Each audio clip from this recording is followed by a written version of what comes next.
the Freedom Caucus because they declined to sign a loyalty oath to the South Carolina House Republican Caucus. And basically the House Republican Caucus has been trying to get every member to sign a statement saying if you're a member of this caucus, you will not say anything negative about the Republican Party and you are a member of what we're doing. Interestingly enough, they're trying to do the same thing to those of us who represent the county and the executive committee in Columbia. Myself, I'm as chair. I own the executive committee, and Tim's our executive committee manager on that committee. And they are putting forth to us a document that says, I understand that because of my role on the executive committee is different from average voters, how I critique our elected Republicans must be different too. I will not air my grievances with South Carolina Republican elected officials on social media, from my personal social media, or the county party social media. In other words, if you want to get anywhere, you got to be a member of the party. And if you're a member of the party, you better not say anything negative about the party or other elected members. What does that sound like to you folks? Exactly. All right. With that, given that, let me introduce our Freedom Caucus members here in Columbia. Thank you all very much for coming. It's been a hard, long day. A lot of things going on in Columbia I can tell you about. I'll talk from here. And then when we get questions, please.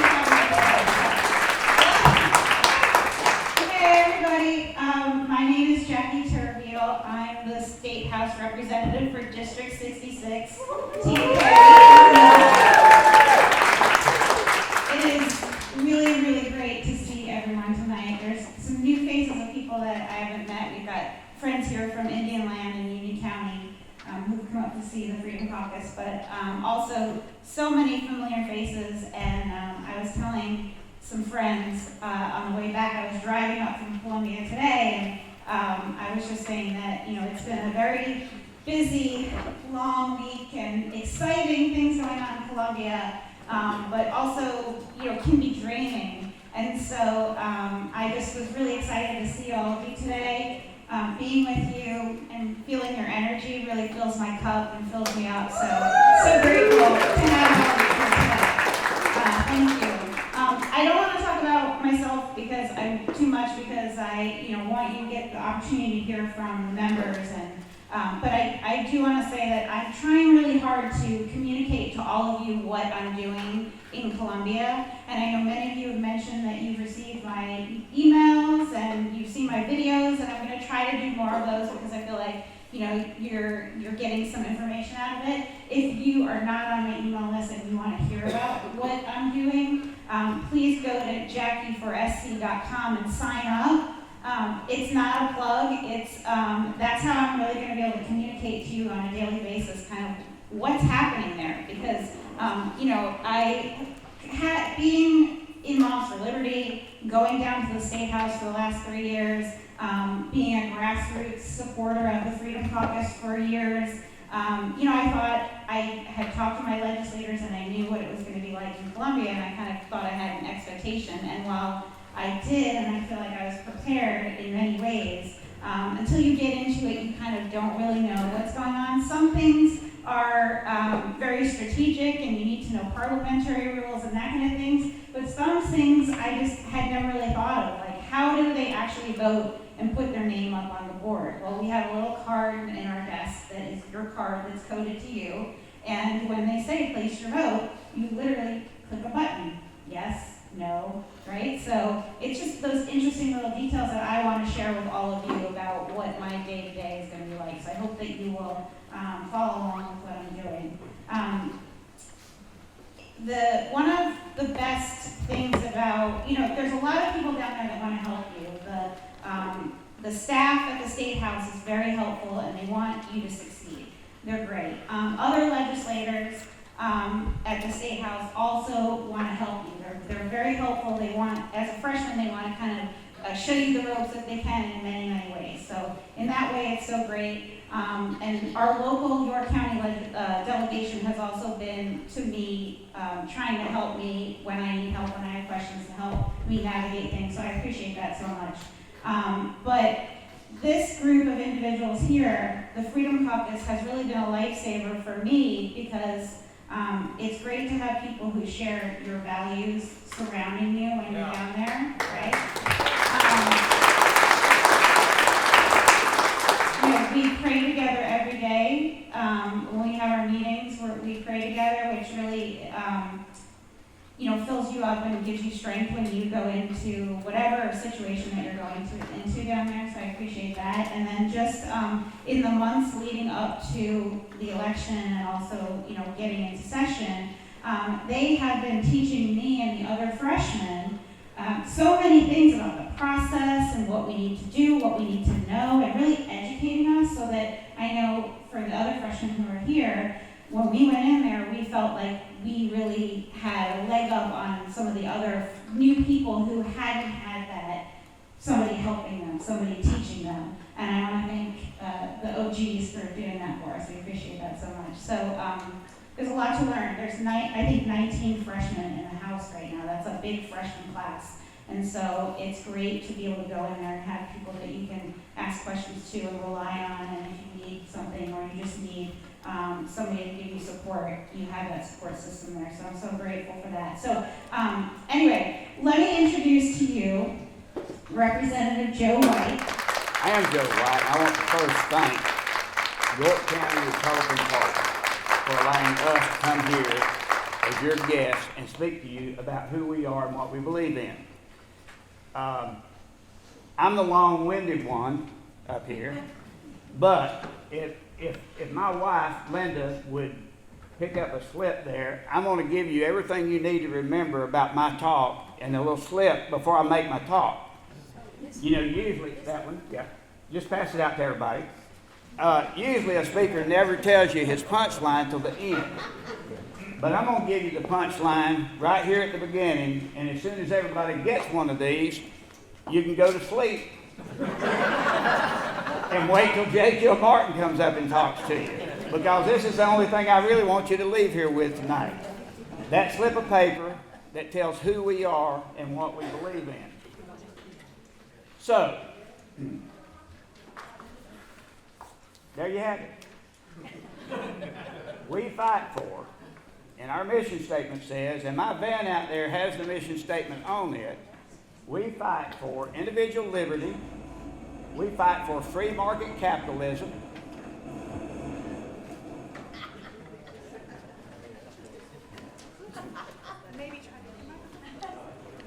we fight for traditional family values, and we fight for smaller state government.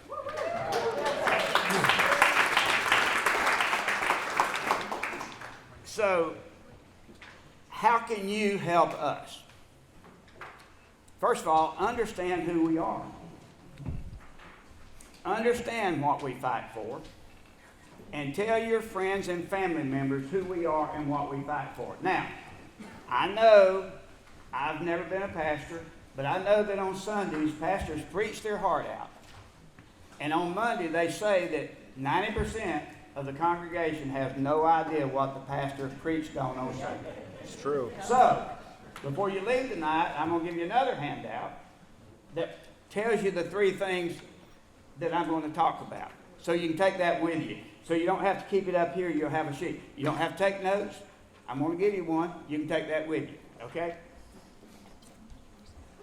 For those of you who want to hear the whole story of the South Carolina Freedom Caucus, I'm going to tell you my version. Larry mentioned a little bit of it, but I'm going to tell you my version of how the South Carolina Freedom Caucus came into being.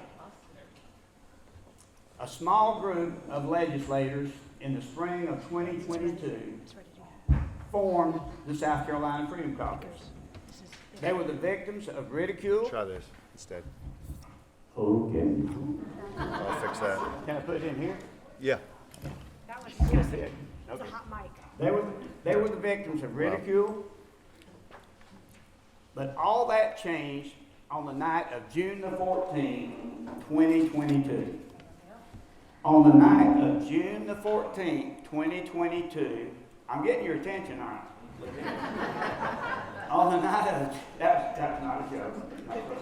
On the night of June the 14th, 2022, April Cromer defeated an incumbent Republican by the name of Brian White who had been the head of the Ways and Means Committee. On that night, Rob Harris defeated an incumbent Republican who was the head of the Education Committee. On that night, Thomas Beach beat an incumbent Republican in his district. And on that night, Joe White beat an incumbent Republican in his district.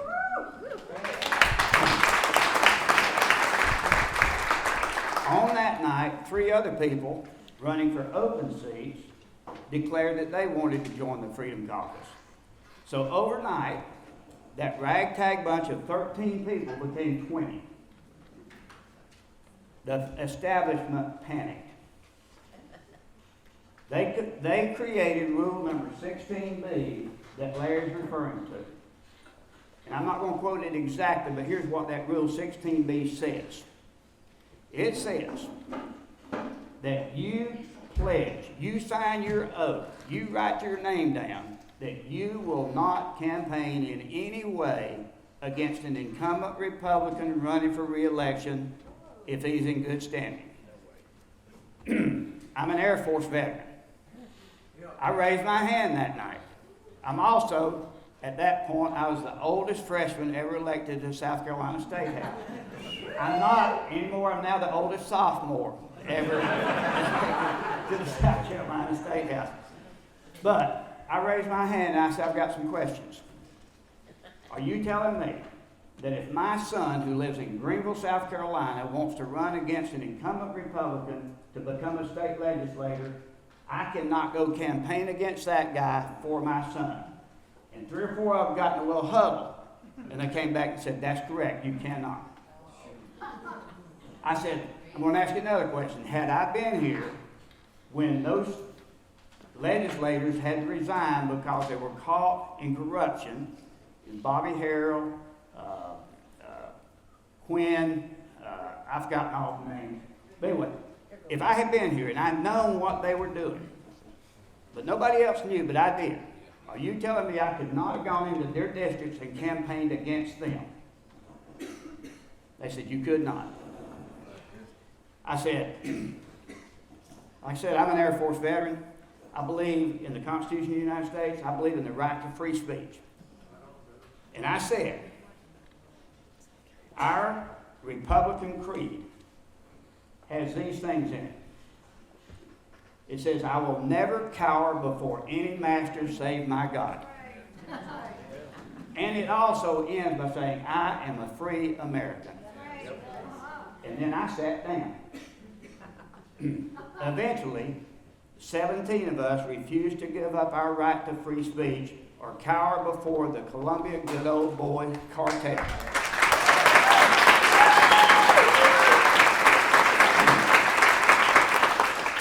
72 of them signed the oath and gave up their First Amendment right to speak freely during the election. They cannot speak against an incumbent Republican, or else they can be kicked out of the Republican caucus. I could care less at age 79 now about being in something that does not like me. So we do fight for those. Our mission statement is fourfold. We fight for those principles of individual liberty, free market capitalism, traditional family values, and smaller state government. How can the York County Republican Party help your freedom fighters in Columbia? Some of y'all know, and many of y'all have prayed for me. I was diagnosed with esophageal cancer last April the 22nd. I wrote a little story about my experience last year. I've got a copy up here. You'll be proud for all y'all to take a copy of what I wrote about my 12-month, 8-month experience, I guess. A few years ago, I wrote a little book called The Best Christmas Ever, and it was just different years in my life that I thought Christmas was special. Well, my son said, you need to write another chapter because you've overcome cancer this year. So you need to write a chapter about this being your best Christmas ever, which I did. And I've got a copy up there. Be glad to hand it out. That's 3 handouts now. Okay. But what happened during that year and how God chose to heal me made me believe more than ever in the power of prayer. Amen. So I'm going to ask you to pray for the Freedom Caucus. but pray for us individually. I've got a sheet that's got every name of every Freedom Caucus member on it, and I want you to take time to pray for us individually, because I believe now more than ever in the power of prayer. That's another handout. As you pray, remember the exhortation from the book of James. We're not just to be hearers and prayers. We're to do things to honor our prayers of faith. When I got diagnosed, I began to do research about what the best treatment was for esophageal cancer. And God led me to go to MD Anderson in Houston. And when I went down there, the third day we were there, a guy comes into the room and he says, would you be interested in going into a clinical trial that we're doing at MD Anderson? And I said, well, I guess. Well, he gave us a stack of sheets of things that could go wrong if we entered into that trial. And I took them home, we read them, I called back and I said, I want to be in the trial. The 11th person in the world to be entered into that clinical trial. And I'm convinced that God led us there, He put us in that trial, and that's the reason that He chose to cure my cancer. Now, some of you will recall the story of the blind man that Jesus healed, but he spit on the dirt, put it on his eyes, and he said, now go wash in the pool of Siloam. Well, I believe the pool of Siloam for me was MD Anderson Hospital. I believe, I didn't just pray to be healed. I had people put hands on me. I had people put oil on me. But I also got up and went to the pool of Siloam. And it was at the pool of Siloam that God chose to heal me. So, what you can do as you pray. A, spread the word about who we are and what we're fighting for. Spread the word. Do that one-on-one conversations. Do that on your social media. Let everybody know who we are and what we are doing, what we stand for. Number 2, connect with us. I've been passing around on a clipboard a way that you can sign up and get on our mailing list. Everybody that hasn't done that, that's not on our mailing list, we need your name so we can send you mailers when we're doing things. So if you would find that clipboard and sign up, be on the Freedom Caucus mailing list. The next thing is connect with us through Substack. How many of you are on Substack? Okay, see? Well, all of you should be on Substack. You can do that at SC Freedom Caucus Substack, and then Facebook, we're on there, that's South Carolina Freedom Caucus. On X, we're South Carolina Freedom Caucus. And, like I said, the South Carolina Freedom Caucus mailing list. So those are the ways you can connect with us. Then, you want to get real aggressive, help us find other men and women, either here in York County or around the state, in Beaufort, Sumter, Richland, Fairfield, Myrtle Beach, any district in South Carolina where we can find men and women who will join us in the fight for freedom. Like I said, I've got several handouts for you. Those things that I just said about the 3 things you can do to help us, it's a handout. So don't leave without one of my handouts.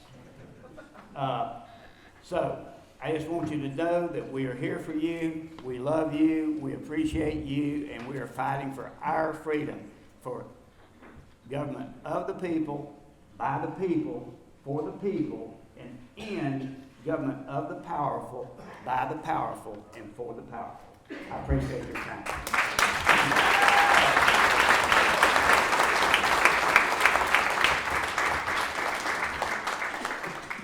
Thank you, Joe. That's one of the first times he's spoken and having in tears.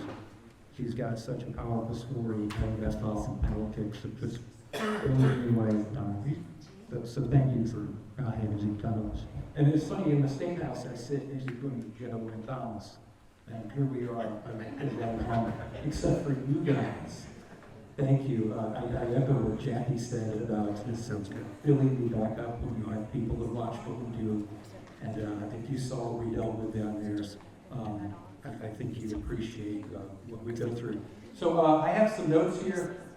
I'm a restaurant guy. I'm usually running around. without notes, and I get a lot done, but if I don't stay on my notes here, you guys will be scratching your heads wondering what I'm talking about. But thanks, Joe, for that introduction. I'm here to tell you a little bit about the Freedom Caucus and why our mission is so critical. It's an honor to stand beside you guys tonight and show the people of York County what we, as freedom fighters, are working on in Columbia. Joe has outlined the principles and purpose of our caucus. I'd like to take a moment to dive into what we're actively doing in the State House. We're at a pivotal moment, as you guys know. Can you believe it's only been 10 days since Trump's inauguration? And that bill,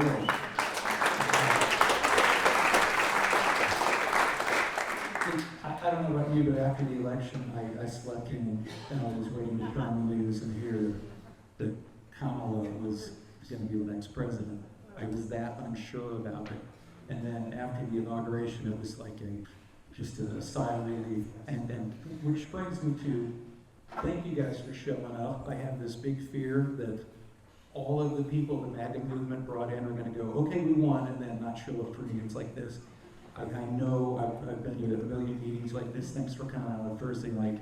Listen to our bunch of politicians. What was that? It's time to chart it. Absolutely, absolutely. We've got momentum. President Trump's bold vision for the conservative future demands action at every level. That's why we exist. We've been fighting for America first and South Carolina first since 2022. I'm going to go over some things that we're working on. Killing DEI once and for all.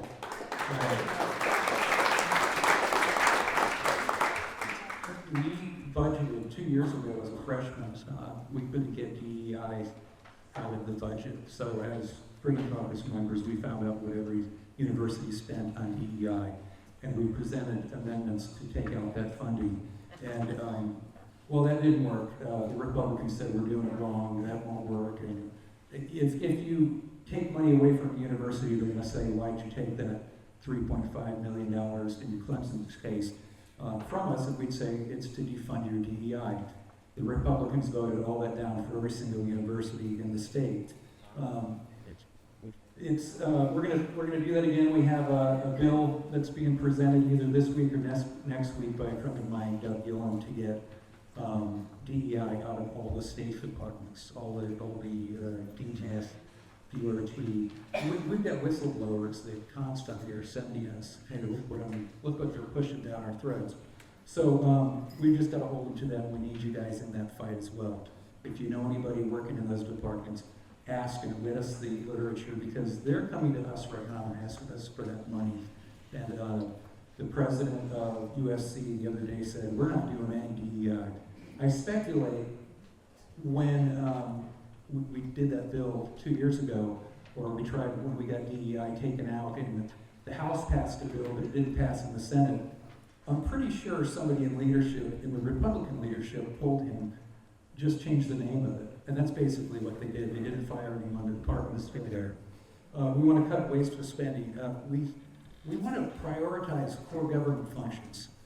And when I was a freshman down there, a bill would come up, and I'd ask my desk mate, the Freedom Caucus, I don't get this. What are we voting on here? And they look at me and go, does it grow government? Yeah. Okay, then vote no. And that's pretty much, government has grown every year. And our budget has grown by billions of dollars every year. It's absolutely insane. This state is so wealthy, it's unbelievable. The last 2 years ago, we had an extra $700 million that the legislators divvy up amongst themselves after the budget process. Last year, it was $434 million. What if all that went to roads, bridges, and infrastructure? Instead of state work parks, amphitheaters, and Stontrue. The things that they asked for are so insane. So we'd like to put an end to that. Securing our state agencies against illegal immigration. We're working to stop public benefits from going to illegal immigrants and to ensure that sheriffs who refuse to cooperate with ICE are denied state funds. We're going to restore law and order. Climate change nonsense. Amen. Anybody watch the governor last night? He is the leader of the climate change analysis in South Carolina. And he is probably Biden's best friend with this Green New Deal garbage. Closing our primaries.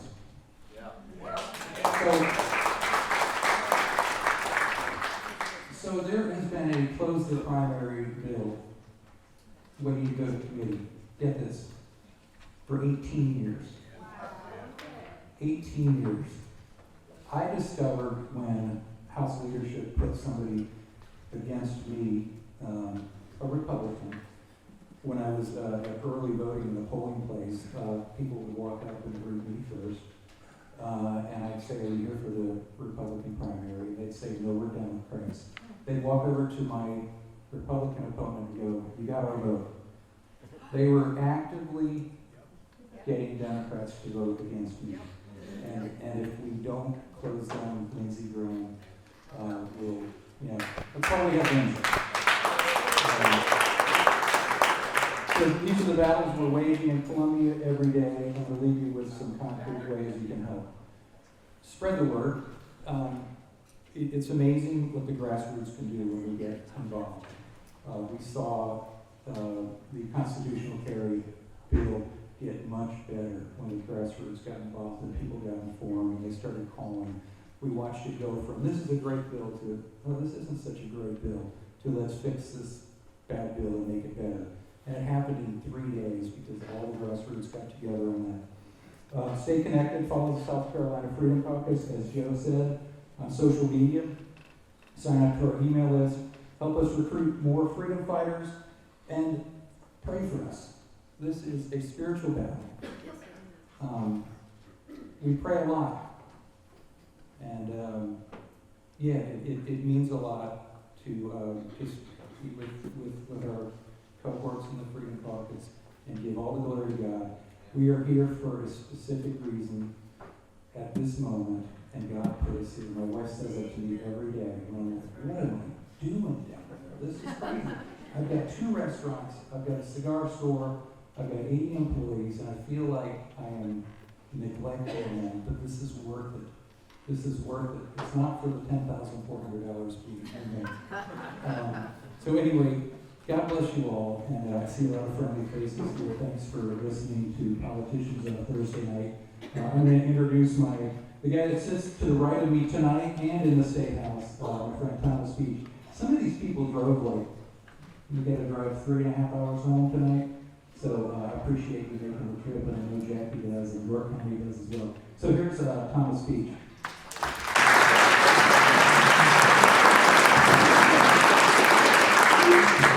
Thank you. Good sir, Mr. Barnett. Thank you so much for having us, hosting us. Ladies and gentlemen, thank you. My name is Thomas Beach. I am a born-again Christian, a family man. I have 3 children, a U.S. Army Ranger. I was the first legislator to endorse President Trump. President Trump also endorsed my campaign as well. I have a 100% conservative rating score by various organizations, such as CPAC, South Carolina Policy Network, and among other various organizations. I have been cussed at by angry leftists in committee meetings. I've had 2 police escorts from angry men in dresses and purple hair. I've had death threats. I am currently being sued by the LGBTQ Action Fund, and a member of the South Carolina Freedom Caucus, and I was kicked out of the Republican Caucus 2 hours after being sworn in for my first time.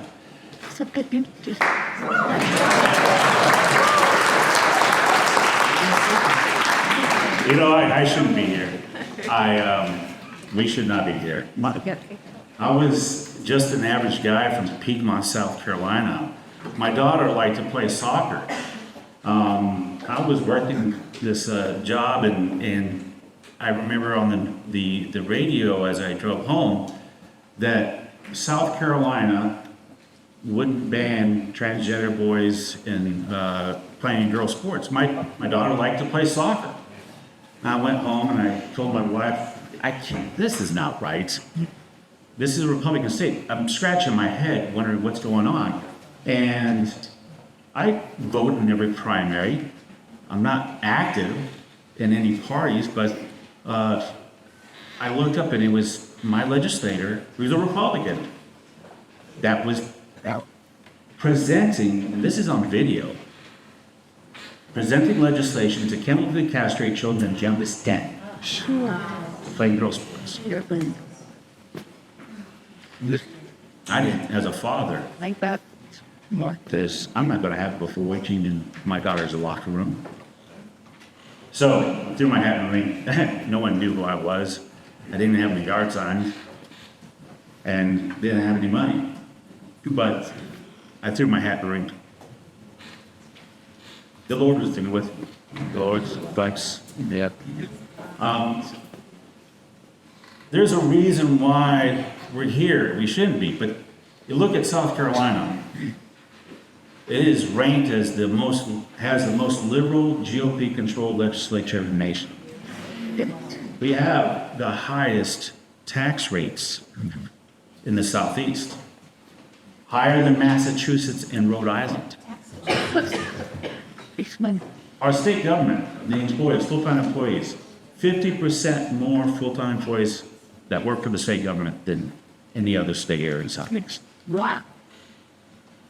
We spend, for the past dozen years, $1 billion extra every year. They just continue to spend your money. You know, South Carolina is still an abortion destination state. We spend your money to fund Planned Parenthood. And we put amendments to have that defunded, and we were voted down every single time. Our education system is ranked at the bottom 10 compared to other states. And so there is a need for conservative legislators, for conservative legislation. And we were all shocked when we saw $300,000 going towards orangutan enclosures, $250,000 for wine and food festivals that have a drag queen show, a petting zoo, BMX bike trails, $900,000 for a podcast. There's $400,000 for a museum in Nice, and their population is 200. There is, the list goes on. We're paying for Zumba classes, shared cooking recipe campaigns. Awesome.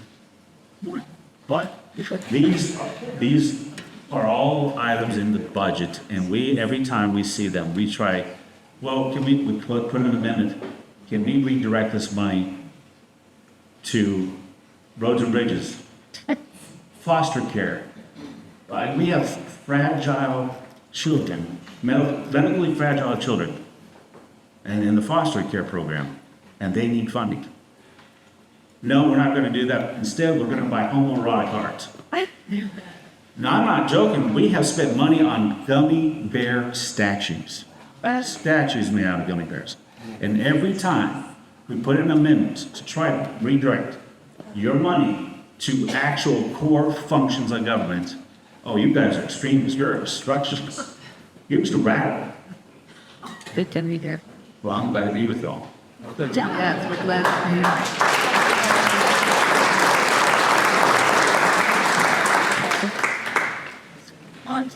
I'm sure you have a lot to ask. I don't want to make that short and sweet. But thank you so much for inviting us. We look forward to answering your questions. Thanks, Graham. Yeah, right. Harris, I've been here before. Appreciate the reception folks like you give us. Matthew says a prophet is not without honor except in his own country. Right? I don't think this kind of reception in Spartanburg. Right? So I've had 2 EC meetings all this year. So anyhow, I think a lot of you know me. It's something you actually support me, and I'll just briefly go through kind of highlights of what my primary focus on legislation and then helping with everything else. First, I'm going to end abortion entirely in South Carolina. I I'm happy to see my friend, Mark Corral here, is Front Eagle Protection South Carolina. Talk to him if you haven't already and don't know. Secondly, election integrity. I've come here and talked to you all about that, closing the primaries. I just want to say that still, some of you are probably aware of it, the SC GOP is touting 3643, not going to get it done. It allows unaffiliated voters to vote in partisan primaries, okay? So tell the SC GOP, take back 3310, Burns and Shelley filed that on the co-sponsor. That's how we close the primaries. If you really want to do it, if you really want to close it, 3310. Also, government transparency and yeah, election integrity. So, and then I'm just here to help my colleagues fight for everything else. You know, you've got it. We're accused of being disruptors, right? Not likening myself to him, but Christ is a disruptor too, right? If you're gonna change the status quo and change the way things are going on, you've got, at some point, you're gonna have to disrupt the apple cart, right? So I'm okay with that title. We're gonna always champion the best practice. God says in Micah 6:8, it says to do justice, love to mercy, and all come leading 4 years out. So we're there to do the right thing. We know when we need to show mercy, and we need to make sure we're being humble in the process. So that's what I'm trying to do as a legislator, and I'll be done. So thank you. Release the new freshman Sarita Edgerton, and get these folks in contact into the thoughts to you. I'm Sarita Edgerton. I am in District 34. That's the west side of Spartanburg, Duncanmore, Reedville area. Jackie's on PFF in Columbia. We hang out together, we go places together, keep each other safe. Nobody's going to listen to either one of us, but I do want to say that Brandon Guffey and David Martin both walked in, so the other guys got announced too, so thank y'all for coming. I filed for office the very first day of filing. 2 weeks later, I got called a radical extremist. 3 weeks later, I got mail that said I had voted against clean water, police officers, and teachers. I'd never been in office before, so I wasn't quite sure what that one meant. So I've been called a radical, I've been called an extremist, I've been called a disruptor, but I'll tell you what, Donald Trump is the #1 disruptor as well.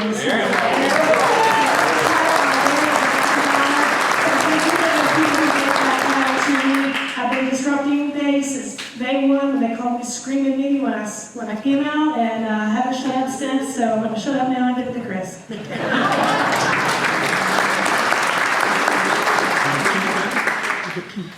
Thank you all for being here. I'm Chris Huff. I'm from southern Greenville County, and as far south as you get in Greenville. Greenville County has a large delegation of 25 people, and I am the new kid on the block there.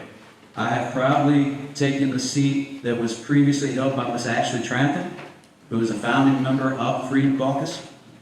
She also was the champion of the Save Women's Sports bill that Thomas spoke about. Just to give you a brief history, thank you for, definitely she's a champion for that.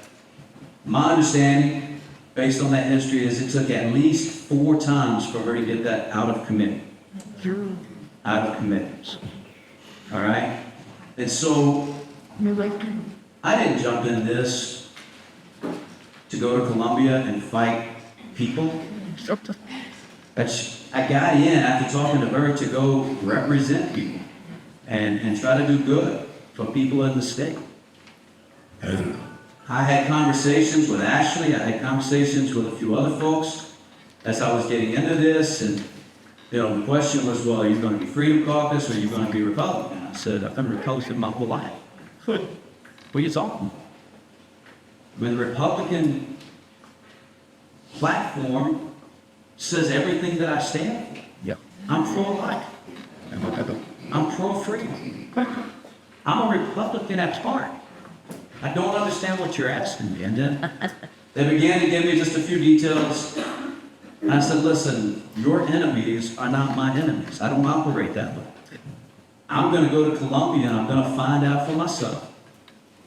And I will stand with who I need to stand with in order to stand for what God has put me in this world to stand for. You beat. Much like Sarita, About 3 weeks after making that statement to those folks, I wasn't planning to run. I got in this right before the signing deadline. The mailers started. The attack occurred. And I'm gonna tell you, I know I'm a wretch saved by grace, but I didn't realize I was that bad with that.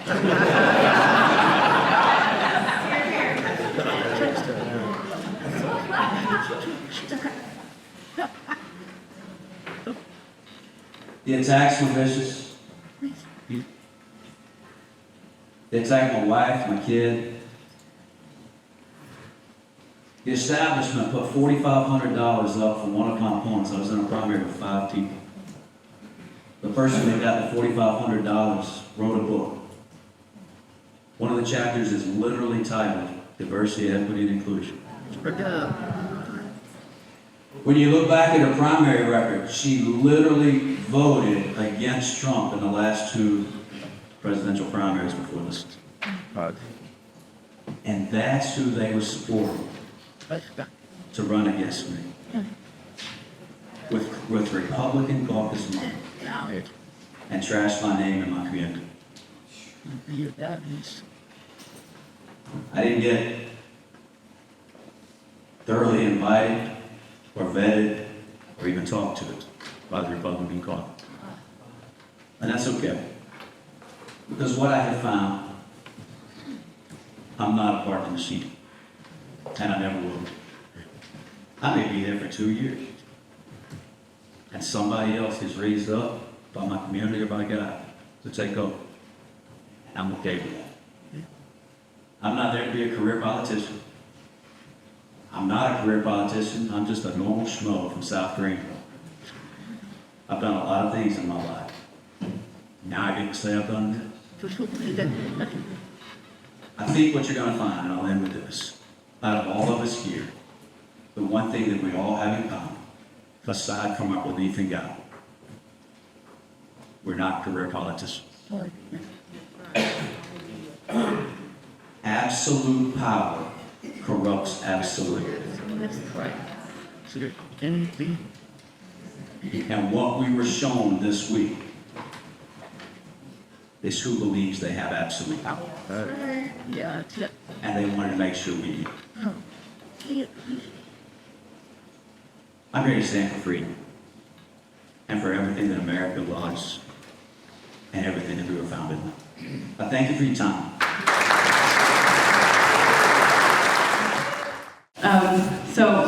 My question is, I'm glad one of you mentioned the Republican Party platform. We're big on holding to the Republican Party platform here in York County. And in there, it says in the Right to Life section that we believe the 14th Amendment protection applies to unborn children. And this, of course, is referring to the 14th Amendment's equal protection of the laws for all persons. Do you support this part of the platform? And if so, have you co-sponsored the only bill that fulfills this platform principle, H.3 537, the South Carolina Equal Protection Act, filed by your Freedom Caucus colleague, Rob Harris? I can believe it, but I have not found one eco sponge. I believe that life begins from conception, and as it is objective, always, so I 79, I'm sorry, I'm a little bit. I signed on to the bill 2 years ago. This was 2 years ago, maybe last year. And then I signed on this year, and then I took my name off it. I can explain that in. I said, we'll go here, later. So this, yes, on that, so who's country? Yes. I also believe it, but I'm not co-sponsored yet. Yes. I would love to hear why some of you haven't co-sponsored it, but I also would love to hear from Mr. Lane, Mr. Sessions, Mr. Martin, and Mr. Guffey, if you're willing to sign on to this bill. Maybe just a hand raise for a yes, so nothing for a no? I'm on and off, we got. No, so nothing, so nobody raising their hands over there. You guys support that? Try to get that. Yeah. Anyway, that was my question. I don't know if you want me to stand here until you give your responses, or if you want to explain more, or if Larry wants the mic back. Question. Okay, next question, Larry says. I'd love to talk to some of you after. Okay. Name of precinct, please. Jamie Falkowitz, District 66.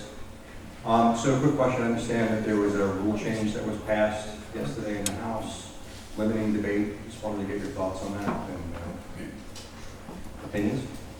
We just need one person to respond to that, or everybody? Just one person. It's fine. Let me just say, I was talking. So, the major fight that we had was them taking out the motion period, which is the only avenue you have to get a bill out of committee if the committee won't bring it to the floor. So, the motion period is an opportunity, when they said this is the motion period, to say, I would like to bring House Bill number 3518 out to the floor for a vote. And then the legislature gets to vote on whether to do that or not. It has not been used since 1998, I believe. It is the video poker bill to destroy video poker was brought out of committee by the motion period. And it was voted on and it passed and we destroyed video poker. But that's the last time it's been used. Nobody's used it since. But I will say this, we heard directly from one of the people in the Rules Committee yesterday that was taken out to prevent the Freedom Caucus people from misusing it. So their excuse for what they came up with was kind of funny. They said, well, if you bypass the committee process, it will eliminate the public participation. This is a bill that had zero public participation, that they didn't allow public participation. So at one point I stood up and I said I'd like to present a motion to send it back to committee so there would be public participation on this rule change. And the guy that was leading the efforts said, table it, and all the Republicans tabled that. And, the covenant breakers, the country club, or whatever you want to call them, Republicans, said no. And when we were about to vote, I asked the speaker, who was Tommy Pope at the moment, I said, so if you're voting green on this, is this tabling the motion to allow public comments in committee on this bill? And that's exactly what they did. So they just came up with, oh, this is going to help the process. It's going to help us work together and get things done. It's going to make us more efficient. That's what Trump wants. And it was a complete farce. Today we listened about, what was it, Thursday Tiger Tie Day, people standing up and congratulating themselves, and they're not about the process and making it more efficient. It was to silence us. So I'm a freshman, and you're really not supposed to talk when you're a freshman, but I don't follow the rules very well. So I did ask a question of the chairman of the committee. I said, so I'm not an attorney. I'm a real estate agent. And if I ask my clients to sign a contract to buy a house, but don't allow them to read the contract, I could lose my license to practice real estate and be sued and all kinds of stuff. So you expect me to vote on rules package that at this point was still blank on my screen, and we hadn't had a hard copy, and we hadn't had time to even look at it, read it. There's been a bunch of mouth mumbling up front, and there was no time to read it. We literally had 25 minutes from the time the committee gave it a 13-0. By the way, some of y'all got text messages about how we voted for Democrats. Well, 2 of that 13 were Democrats. So, don't want to hear anything about that mess. But I will say, yes, I voted against the rules package. I'm not voting for something that I have not read. But said chairman of the committee told me, and you can go watch the video, because ETV records it. He said to me, Miss Edgerton, you're going to learn that in this body, most of the people don't read the bills that come across their desk. And I said, that's a problem, sir.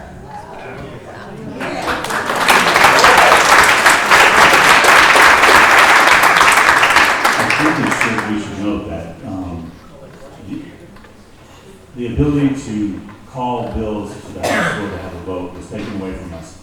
And the bills now have to go through the committee process. Well, we have a supermajority of Republicans, and some of these committees are chaired by Democrats. Republicans have been overstepped, conservatives as well, and Democrats are placed in leadership positions, and where good conservative legislation goes to die. Hey Thomas, why don't you tell us whose bills get heard and whose don't? Well, I think I know where you're going. Actually, They will allow Democrats' bills to be heard, but they will not allow Freedom Caucus bills to be heard. Got it. Thank you. Let me mention to you that we see the same thing in Columbia when Tim and I go down there. We walk into a meeting down there and they go through the normal introductory process, and then they start dumping documents on us, wanting us to sign them immediately. We took a vote on the how delegates are going to be selected from each precinct county this year. They didn't say a thing to it. They should have told us 2 weeks ahead of time what they were thinking about doing, giving us an opportunity to think about what we're doing, talk to our people, get opinions, and be prepared when we go to that meeting to discuss the issue in an intelligent manner. Man, the standard operating practice of the Republican Party in this state is to not do that, is to dump something on you the minute they want you to vote on it and not give you an opportunity to talk about it or absorb it. Thank you. All right, go ahead, Tom. Thank you, Larry. I'm a party crasher. My wife is with me here. We're party crashers. We're not from York County. Used to be. If you guys had had control of the Republican Party 5 years ago, we would still be here. But we left, terrified, moved out of York County and moved to Union County, where we started America First Patriots. And we love what you guys are doing. You know what an example you're setting for the rest of the state. You've got a conservative attitude. We respect the hell we respect the hell out of you for that. Thank you for that. And we love you guys too, every single one of you and all the ones back in Columbia.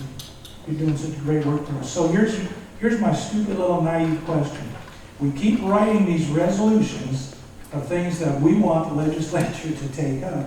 They're going through our so-called Republican counties operation. Do you ever see them? Have any of you ever seen a resolution? My guy is, my EC from my county is on the resolution committee in Columbia.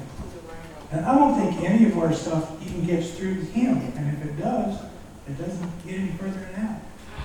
I see the ones from Lexington County because I'm really involved in Lexington County, but we don't see a lot of the other ones. And that is on the state party. That's why we need to find a good candidate to run against Rudy. Yes.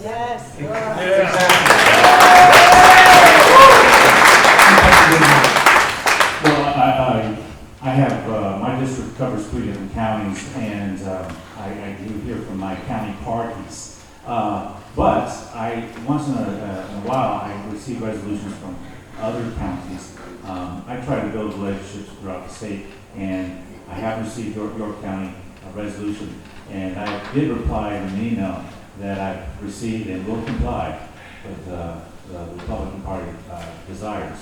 To your question,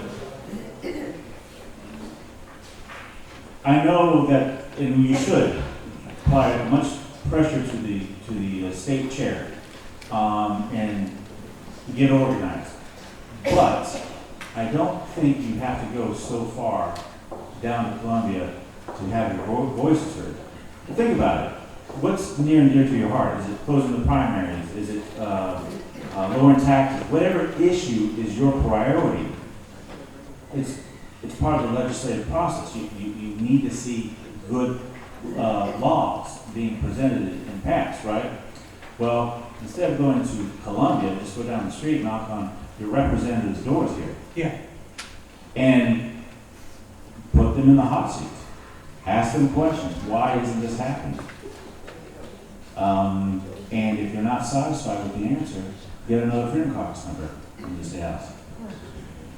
Thanks, Tom. And it's funny because you contacted me last week and you said, would you be my backup? And my resolution for DEI is ready to go, but so is Doug. Well, pressure work. And I tell people, I'll say it in this room, meet with your legislator. And if they disagree with you, look them in the eye and say, I'm going to find somebody to run against you, or I'm going to run against you. They only understand political pressure. And find somebody to run against them and throw all of your energy and money into that. Very good. I want to share a quick story. I'm so sorry.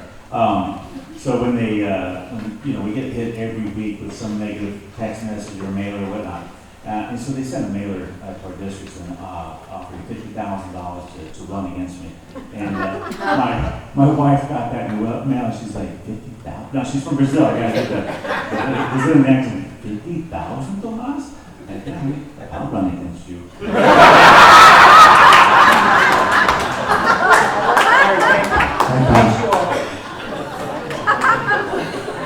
Next is your name, please. Hello, my name is Adam Wyckoff. I reside in the Nations Ford district of Fort Mill. So my question is kind of unique. It's not, I don't think it's the top of mind of everybody. But over the Christmas period, the H-1B process was brought up on X. And as a straight white male, post-DEI, and someone who has an advanced degree, I have an MBA with marketing certification, organizational leadership certification, and technology management certification.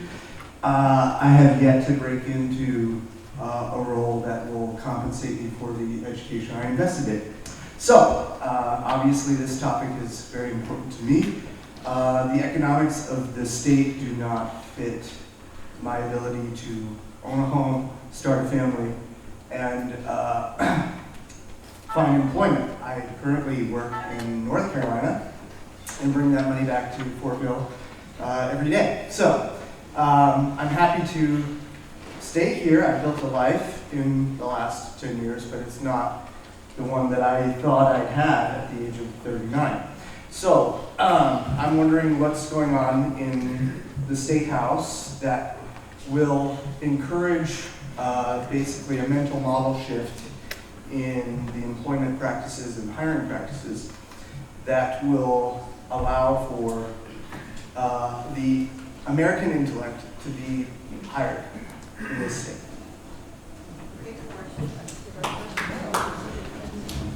Man, that's complex.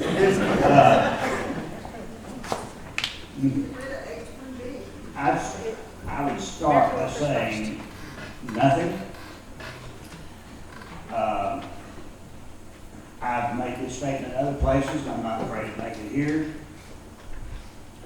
Our state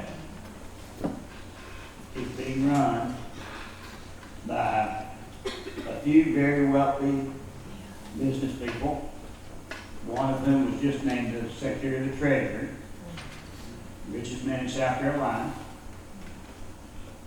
one of whom gets real estate deal after real estate deal from the state of South Carolina.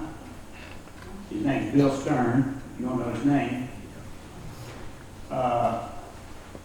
In addition to those wealthy individuals, 3 major corporations get everything they want every time they ask for it. And our Commerce Department takes your money.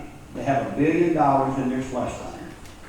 They take your money and go all over the world to get corporations to come here because we've got uneducated people and cheap labor. So that's who's running the state of South Carolina. That's government of the powerful, by the powerful, for the powerful. When we debated the Scout motor bill to give Volkswagen to use $1.3 billion of your taxpayer money to entice Volkswagen to come to South Carolina and build a electric vehicle plant in Richland County. That process took 10 days from the time we heard about it on a Friday night to we had voted to give incentives of $1.3 billion to Volkswagen. The night that we debated that, I asked this question first. I said to the man who was promoting it, do you know what the average cost of starting a small business is in the United States today? He said, I do not. I said, well, from what I read in the publications that I look at, it's about $50,000 to start a small business. Do you know how many small businesses we could start in South Carolina with $1.3 billion?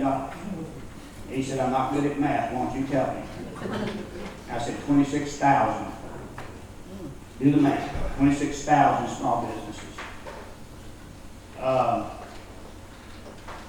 And I said, I'm very much in favor of commerce. I love commerce. I was in business for myself, small business, 35 years. I wish that sometime our Commerce Department would take maybe $200 million and do something to promote entrepreneurs and small businesses, to attract small businesses into South Carolina and help South Carolinians create their own small businesses so that they can make a living. If we had 26,000 small businesses versus one large business, I think the economy of South Carolina would be a whole lot better off. We are allowing woke corporations to change the culture of the state of South Carolina. That's right. We're letting Boeing, BMW, Volvo, and now Volkswagen have control of our state. In China. And, well, yeah, we might be about to stop that. Tariffs is my favorite word. Well, except for God and family. Maybe I didn't say that right. But I don't think we're doing anything to do what you're talking about. Okay, I'm sorry. So when I felt that same thing. That's why I brought it up. Because I don't think it's a topic of conversation yet. When I felt that same thing when I was a young man, I started my own business. And I would suggest to you that that might be the best avenue. I mean, I do have a registered business. If anybody wants a consultant in their life. So we've been calling that, all the deals the Department of Commerce is doing, is socialism for rich people. And I'm not in that club. I have 80 employees between 2 restaurants and a cigar shop. When they give tax breaks to VW Scout, they're not spending that money. They're taxing me more. They don't cut back. They just give breaks. I think they told us it was going to create 4,200 jobs. 4,000 they said, but the contract actually Yeah, that's what. And they didn't say the contract actually says 400, and that includes janitors and maintenance people. So it was all a big lie. The VW Scout thing, we were told on a Thursday night, it's already gone through committee. We use code words so legislators and the public wouldn't know we're doing it. And there's a press conference tomorrow at 1 o'clock or whatever. That's when we learned about the Scout deal. There's so much corruption down there. We should be down to their pitchforks. I've got a handout, believe it or not. I've got a handout, and it's titled $20 billion wasted. You can have a copy of it. It tells how your legislature has wasted $20 billion a year over the last 10 years. That's $2 billion a year. And it explains in there what we could do if we used $2 billion a year wisely. But it tells how our legislature has wasted $20 billion of our money over the last 10 years. I'm going to go with crack. There's a book I read once upon a time called The 5,000 Year Leap. Yeah. So basically, let's go back, maybe I'm doing this right, but 10,000 years, the main mode of transportation, walking, horses, sail ship, right? Fast forward at 5,000 years. Not much has changed. Still horseback, still wagon, still walking. And during these thousands of years, empires have come and gone. Countries have risen and fallen. But in 1774, the United States, on this one spot of the globe, something happened. Because in our 250-year existence, penicillin, refrigeration, the internet, we put a man on the moon.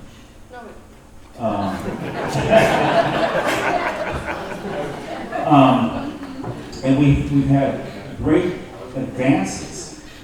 So what happened? Why here on this spot of the earth? You know, Brazil, where my wife's from, is over 500 years. They have hardworking people. They have a lot of natural resources. But what makes us different? Why are we unique? Why are we exceptional? It was Thomas Jefferson who wrote a letter to King George explaining the why. Remember this.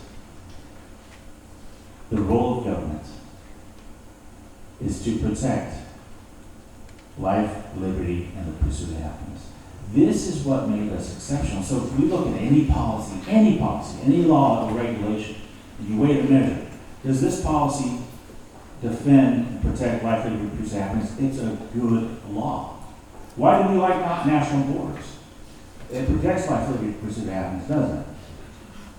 Why are we against abortion? Abortion takes away life, liberty, and the pursuit of happiness. So you can weigh and measure any of these bills or laws. Does it protect what God gave us? You know, isn't it amazing how successful you'll be if you put God in the middle of your marriage, or your business, or your friendships, and even your government? I want to add something real quick. You know, we had a Commerce Department. I've heard Bill talk about, maybe we'll lower the income tax rate, so we should definitely need to do it, but we've got to slash spending. Trump's gonna go in there with a big machete.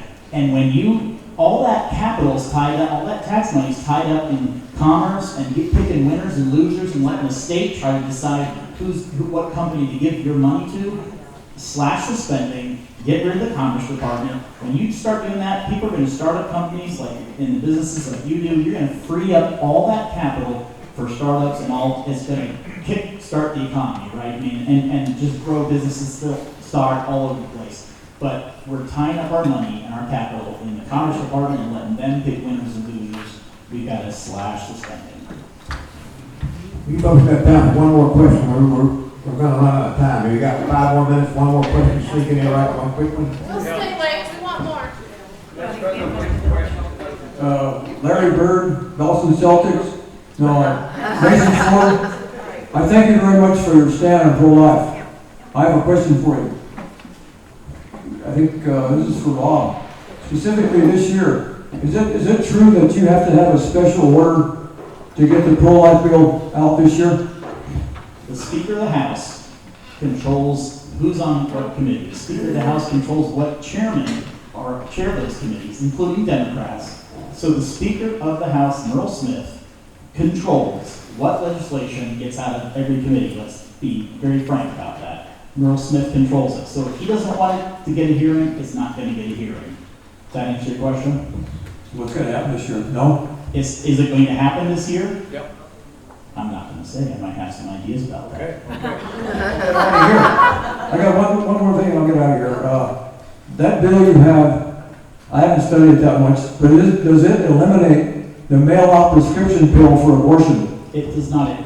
Oh, my bill does. Well, it doesn't ban them from coming in here, but it criminalizes abortion pills. Bill, okay. Because 60% of the abortions are right, and they can do it right there anyway. Thank you for what you're doing. God bless every single one of you. Thank you for your courage and resolve. Thank you. Thank you. Thank you very much. Let's give these right